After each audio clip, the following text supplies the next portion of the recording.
Hey horror fans, welcome back to Room 237 for another review, and this time I'm going back to 1944 to talk about The Lodger,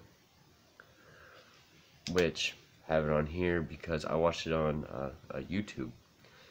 Bunch of classics on YouTube. I'm actually quite surprised. Now, this is based on the novel of the same name by Marie Belloc Lowndes. Marie Belloc Lowndes. Yep.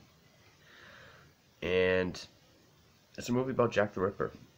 Obviously, it's not factual. Killer is known as Jack the Ripper. It does take place in Whitechapel, London. But all of the characters are fictional. Even his victims don't go, not Catherine Eddowes or a Mary Kelly or anyone. It's all fictional.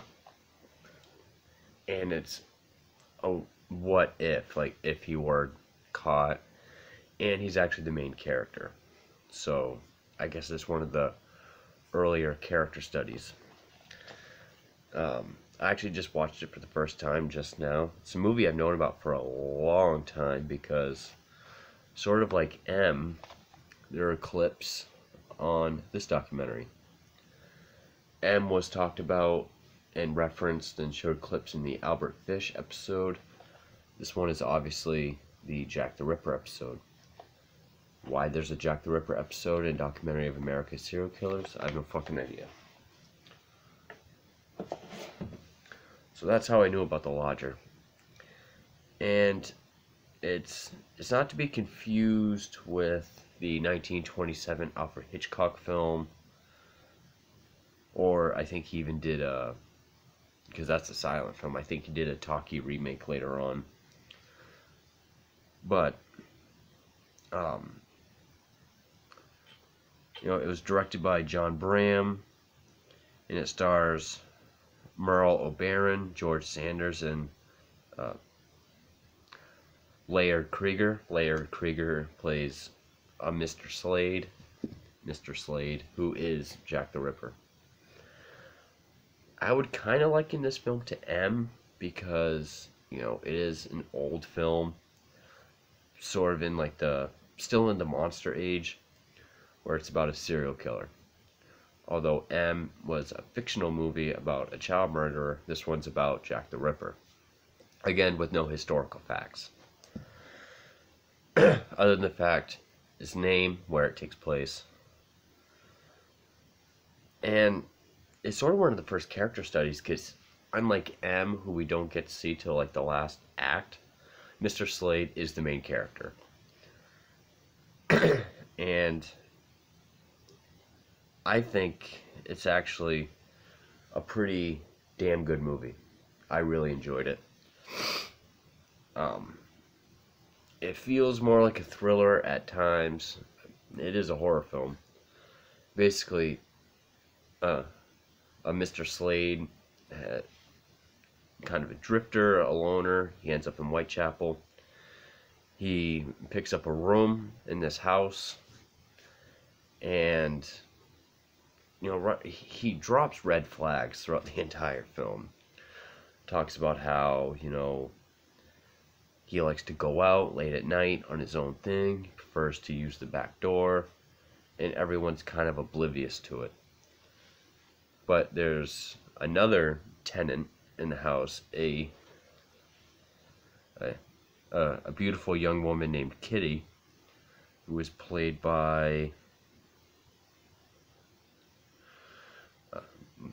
Merle Oberon, but her singing voice was dubbed by Lorraine Elliott.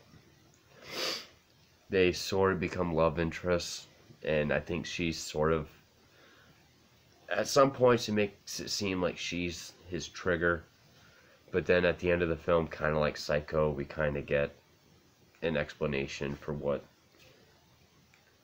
why he is the way he is. Also, like M, it doesn't show any of the murders, it's more implied. In fact, one of the death scenes is in that serial killer documentary, where it shows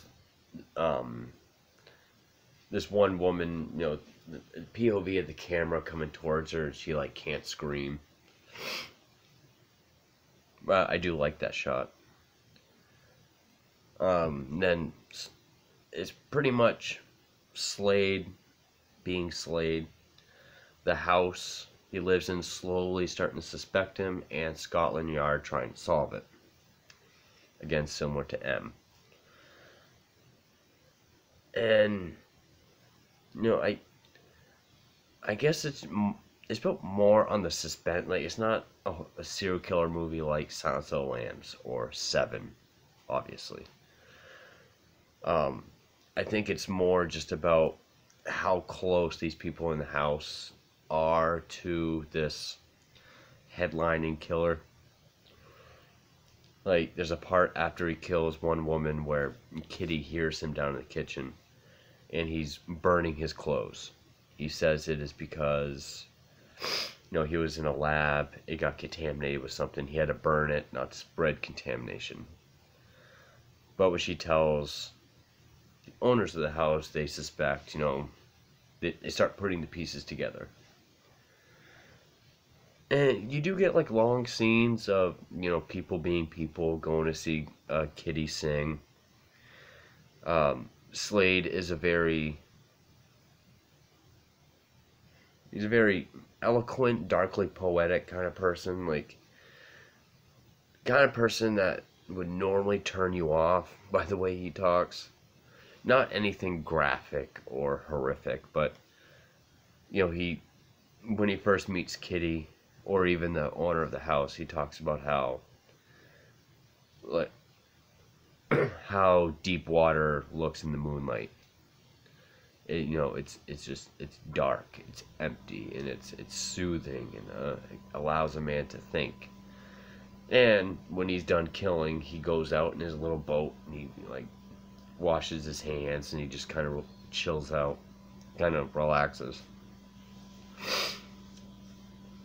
And other scenes, it's sort of the streets of Whitechapel, London kind of banter, like people buying the newspaper, talking about, Jack. You have women who, and it didn't really, probably because of the time, I don't really remember if it really comes out and says these are prostitutes, or if it's just lower class women. I actually didn't catch it. But, when a woman walks off, they're just like, oh, be careful, you don't want Jack to get you. And, it's sort of kind of like M. Again, it shows the terror that the whole community is in. And it all builds up to a great climax. Which, you get a couple scenes, like how this one inspector figures out, he said there was a fingerprint left behind on the right hand. So the woman of the house, brings him a drink, so they make, he uses his right hand so they can get a print off of it. It doesn't match, but then that's when, because at that point Scotland Yard thought he was coming up behind women, slashing their throats. That's when he learns that what if he's coming at them, and doing that, would have used, instead of his left, he would have used his right. And he carries this picture of his brother around with him. It was a self-portrait, rather. And he talks about how he was a beautiful man. He was an ambitious man, but a strange man. And Scotland Yard guy says, a victim a while ago had that same portrait in her house of his brother. Come to find out, that was probably his first victim. She drove his brother crazy, didn't treat him very well, and he killed her, and it, awoke the beast within. And I do like the scenes between Slade and Kitty, because you have this sort of lion in a cage, so to speak, this killer of women. You have this beautiful woman in his presence who's showing him attention, is talking to him, is interested in him, and he has these scenes where he's, well, I have to go, and Scotland Yards end up catching up to him because they do suspect that he's going to kill Kitty because he's dropping hints, like saying about how his life's work could end tonight and he might leave. So he goes to the opera house, tries to kill her. He sort of gets away, but they kind of chase him through the opera house. And I really like this scene. This is up there. I've kind of been comparing this movie to M quite a bit, because it is a very similar movie. I would say I enjoy M better across the board. It's a better movie. It, the performances are absolute powerhouse performances, especially Peter Lorre. But this is still a very great movie. And this scene, as short as it is the equivalent of the sort of frontier justice trial that Peter Lorre's given at the end, where we see his true self come out. So, I keep forgetting the guy's name because it is kind of a strange name. Laird Cregar. Laird Cregar, who plays Slade. The whole movie, he's really composed. He's very, very soft-spoken, very, collective. But here, he got interrupted during his killing. He's trying to escape. He's got Scotland Yard and all these witnesses in front of him. We see the beast come out, and he's, his eyes are wild. He's got this like cornered animal look, and he pulled it off very well. It's a great contrast between, kind of like Silence of the Lambs. Hannibal Lecter was so cool and composed, but then when he attacks the security guards, we see who he really is. And he also gets shot a bunch of times, so I'm sure he's acting through that as well. Then he just jumps through the window and into the river, where he dies.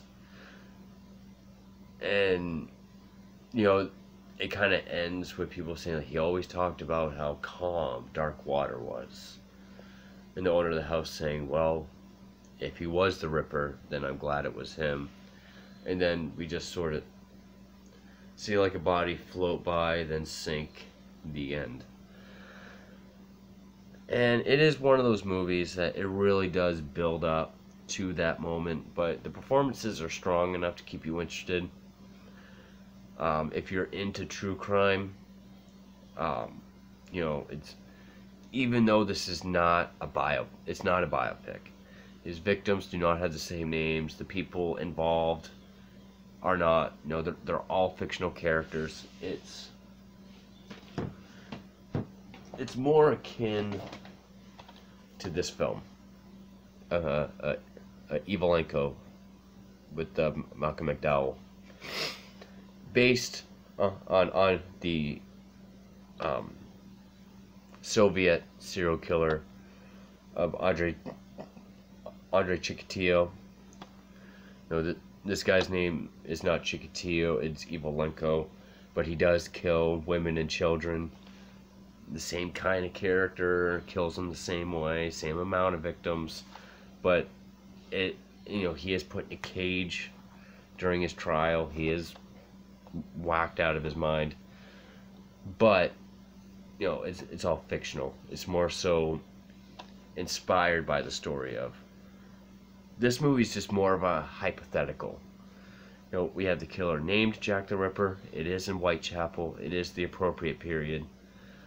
But it's, and there's all these theories. Someone in law enforcement, someone in, advanced medicine, someone in politics, possibly even a woman, maybe a butcher.